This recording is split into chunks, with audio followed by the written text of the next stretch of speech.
Colorado, not this river, this establishment, so it's very appropriate. Of course, this is our state flag. And right here when we were a territory, I think 1862 to 1867, if I'm not mistaken, so it's exciting to be here. It's my first time since this restaurant opened, so I'm excited to join you. We still have a few folks coming, we have some food coming, so we'll let everybody get some. Hi, Jared, how are you? Hi, Jared, nice to meet you. Happy, how are you? Right when the food comes for like a minute, if people want to get it, they can. I'll just do my kind of introduction now, but I'll talk about some of the issues in a moment. So I'm Jared Polis. I'm a Colorado native. Some of you might have heard of me through my public work. I'll tell you a little about some of my private sector work first, and then in some public work. So my mom, Susan Militia's a poet. So I used to go to trade shows around the country and go on calls with my grandmother. So that was kind of when I was, 13, 14, 15. It was a great way for a kid to see Chicago and Dallas and New York, and really enjoyed that.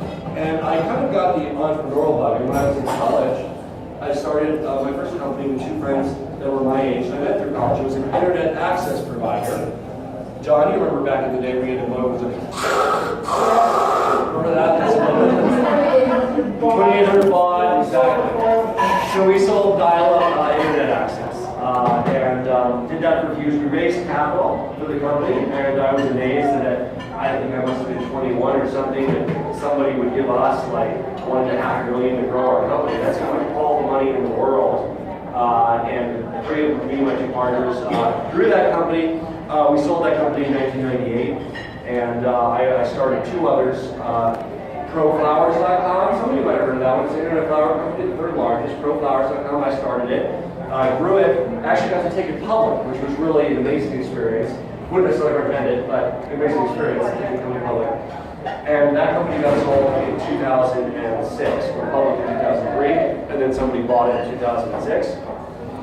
And then BlueNow.com, electronic greeting cards. Some of you might know that. That was spun out of my parents' business, and was an online greetings. It still is. So my American greetings now. In addition to that, I've been active in helping to start kind of startup ecosystem. So there's something called Techstars in about 30 cities. We started it in Boulder. It's an accelerator for entrepreneurs to kind of bring their ideas to market. So you have a business idea, you don't know what to do. It's a little bit of capital, like $15,000, but it's also like a 3-month program where we get you ready to kind of raise real capital, to pitch it. We have a peer network of folks that help give you advice, and so that sort of concept has been taken to a few other dozen cities across the country now, and that's really exciting. In the public side, I wanted to get more involved while I was still in business, and I wanted to get back, and not full-time, but part-time, and so I ran for it. I was elected to the State Board of Education in 2000, and so some of you might remember my work on the State Board. I served for 6 years, including as chair and as vice chair of the State Board, trying to support our public schools, and trying to counter the rhetoric of kind of blaming educators and blaming schools, and doing what we could at a very split board to kind of move in the right direction with our schools. I also got to see the needs of students and at-risk students really up close, and I worked with Jeffco as one of the districts, also with Aurora and Adams County, to start New America School. And some of you might know it, it's in Lakewood. We work with 16 to 21-year-old new immigrants, and we help them learn English and get a high school education. So we work with students, and many of them would be in school otherwise. 3 branches in the metro area, actually now it's in Las Cruces and Albuquerque as well. And just inspiring stories. I mean, I'm reminded of the story of Kadisha, who came to us at age 19, having lived in refugee camps in Malaysia for several years. A very spotty education. And she really was only, didn't speak English well, but she was able to go to school day and night and actually get her diploma and go on to college. And so it's those kind of inspirational stories that when you provide those educational opportunities, free of course for people, there's so many people that want to take them up and better their lives. And so it's really about extending that opportunity. I also co-founded Academy of Urban Learning, a school for homeless youth and youth in transitional housing in Denver. So that was some of my hands-on work in education.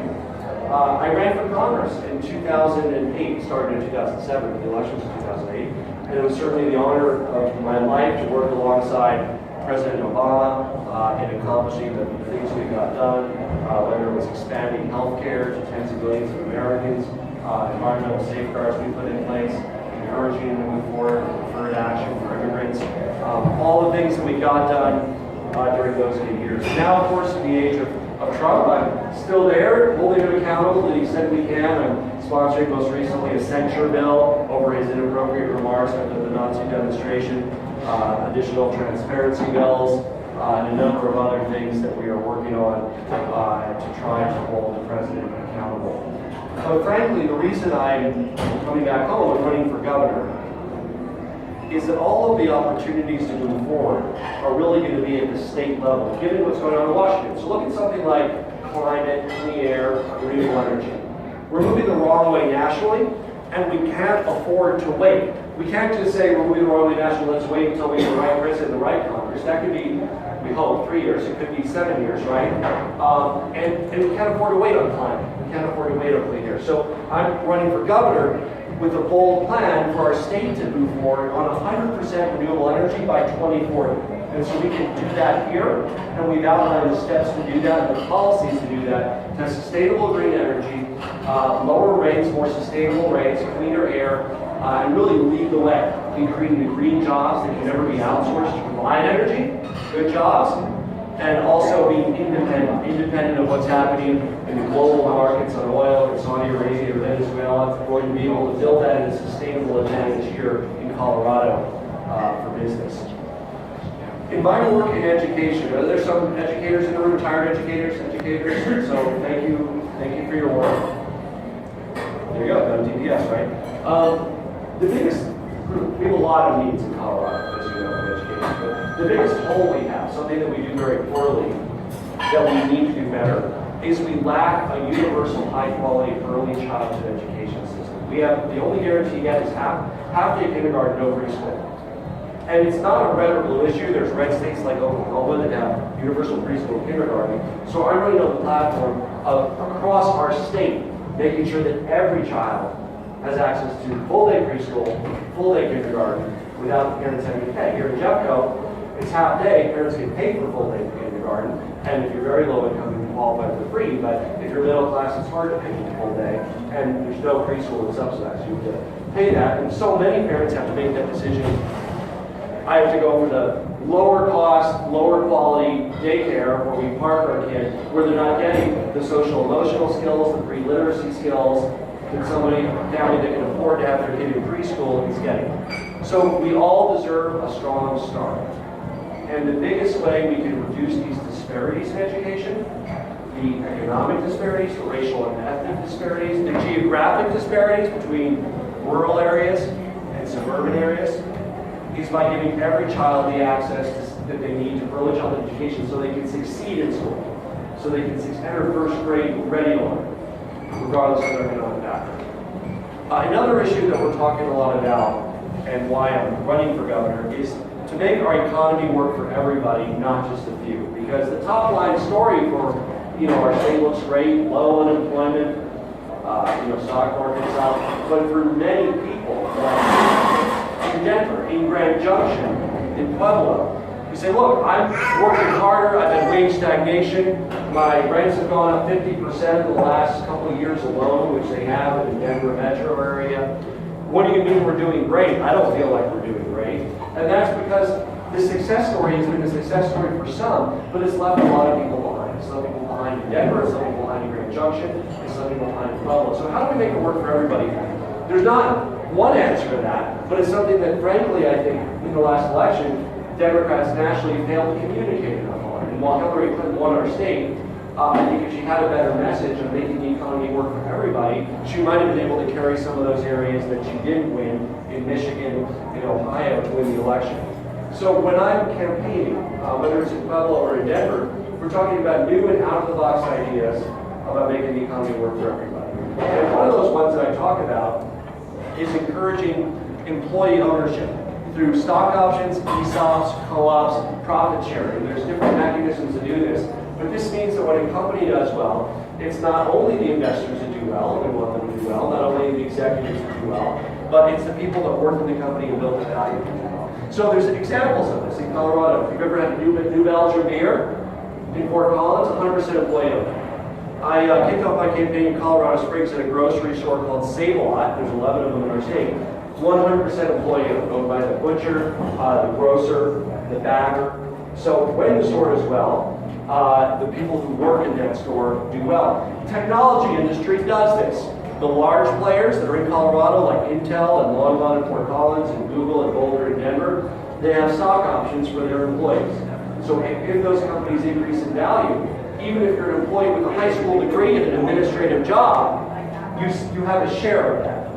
And if it doesn't do well, you know what? The investors aren't doing well either, the executives aren't doing well either, and you got paid for your time. But what we want to make sure is you have a share of the value that you create. So I want our state to lead the way in that. And by the way, we did it in the companies I started, ProFlowers, BlueDown.com. All the employees had stock options. At ProFlowers, the people who worked in the call center for us and answered the phone calls, taking the orders, stock options. The administrative staff, stock options. So when it went public, they also did well. Got rewarded for their work. So I want to establish an employee ownership center in the state to provide free technical assistance for companies that want to implement any of the different models of employee ownership, because that's one of the deterrents now is the cost. I talked to an entrepreneur in Loveland a few weeks ago. Small, medium company, 25 people. He wants to do profit sharing for stock options, but when he talked to his accountants and lawyers, they said, oh, it'll cost $100,000 to implement this with the paperwork, and that's like their whole profits for a year, so he's not about to do that. But if we can provide the free technical assistance to do that, more companies will move this direction. In addition, preferences to state contracts. Let's make sure that people that do business with our state, there's an advantage to make sure that everybody does well, not just the owners of those companies. And let's also look at a branding campaign statewide around that. Another big part of making our state work better for everybody is infrastructure. Has anybody been stuck in traffic lately? It's going to get worse, right? I mean, more people are moving here. Frankly, our politicians of both parties have failed us in our state by not getting ahead of the curve on this. We're behind the curve. Even the projects we have underway, and I've been supportive of them, don't get me wrong, the Highway 25 and what they're trying to do on 70, they're barely catching us up to where we were. I mean, they're not going to get us ahead of the curve. So one of the big challenges for the next governor, which I'm excited about, is pulling together the coalition, the business community, Republicans, Democrats, mayors of both parties, and presenting the infrastructure package for the future for our state. And that means everything from, yes, lane expansion to multimodal, bus, bike lanes. It means the opportunity for front range rail, which is very viable to get cars off the road. It also means 21st century infrastructure, like rural broadband. If you live up, out of Evergreen, you're probably dealing with your inaccessibility today. So I see infrastructure as not just moving people, also moving bits and bytes, which by the way also relates, because when you can do that, more people can work from home, and they don't need to necessarily commute every day if they have high-speed access, which these days is a critical part of opportunity, right? So when I go to rural communities in Mesa County or Rio Blanco counties, part of the reason that many people in our communities feel they're being left behind is because they don't have high-speed access. They can't participate in the educational opportunities of the professional opportunities of the And if we want to reinvigorate rural Colorado, John, then we need to make sure that rural Colorado has the connectivity to be part of the global internet. So that's a big part of what we're talking about when we talk about infrastructure as well. So I'm honored to be running for governor of our great state. It's time for bold leadership at our state level. We're not going to get progress on these issues out of Washington. We need to move forward and show how to do it in Colorado. Show how to create a future of renewable energy that works in Colorado. Show how to make sure that every child has access to preschool and kindergarten in our state, and show how to make sure that our economic success story is not just an economic success story on paper that works for some, but one that really works for everybody in measurable improvements in our quality of life, in affordability, in traffic reduction, and all the things that we care about as residents of our great state. So with that, I would love to hear what's on your minds and open it up and any questions, ideas, or thoughts you have, and then we'll finish and I'll update you on the campaign and how you can help. I wonder if you could talk a little bit more about renewable energy in Colorado, especially because of a lot of the federal tax cuts and So we're at about 26% right now, renewable energy. We're on our way to a 30%, which was what the voters approved. And the policies that we're looking at implementing at the state level are not a mandate, because the big variable when you're planning renewable energy is how fast technology will advance in different areas. And so even right today, and Excel will tell you, adding new wind capacity is less expensive than adding new coal capacity. Today, right now, 10% less expensive. The challenge is, with solar and wind, you need to do load balancing, meaning the wind isn't always blowing, obviously at night, the sun is not out, there's cloudy days. So how do you deal with the variability of those? It's not the overall cost, that's there already. It's the variability. So right now, we largely deal with it through the base load of coal and through natural gas, which you can turn on and off. So the real question of when we reach 100% is when you no longer need coal, and when you have enough ability through storage, through batteries, to no longer need natural gas for load balancing. So when we're putting the date out there like 2040, we are estimating that the rate of improvements in battery technology for the last decade will continue for the next decade. So it's a reasonable assumption, but obviously it could be faster or slower, right? So the new power generation is there today. It's dependent on price without tax credits. But the real question is whether we have the storage and a smart grid that enables us to do better load balancing, so we no longer need the natural gas and coal to round out the solar things. So that's really what the reach is there. I'm interested in mental health and addictions. Yeah. Because we're in the top 10 for suicide in the country on suicide, especially for our young people. Let me come over here so I can see you. So, mental health has very little money in this state, as you know. And We're in the top, we're like 32 in the country for taking care of mental health, and yet we're in the top 10 for having more addiction problems and suicide. And so first, let me just say federally, and I'm sure many of you were active in the campaign to prevent the Affordable Care Act from being replaced with something far worse. Thank you for doing that. It was truly your efforts that did that. It was not just in isolation, Senator Murkowski, McCain, and Collins. It was your calls, your letters, your marches that preserved that. The reason I bring that up is the Affordable Care Act includes mental health parity. So we have the payment structure side, we have insurance, but that's not adequate because we lack on the provider side a number of things. So outside of the we have the we have facilities where people can enroll themselves, or if they're in immediate danger of themselves or others, you can be for a very short hold. So there's very little between that and just you're on your own. And that's where and there's very few data, it's a very short time thing. So this is where we lose people. It's where we lose people to crime, to substance abuse, to homelessness. All of those have a dimension in mental health. And so, when I talk to the Boulder County Sheriff, Joe Kelly, he takes a very compelling case of this. He says, what are we going to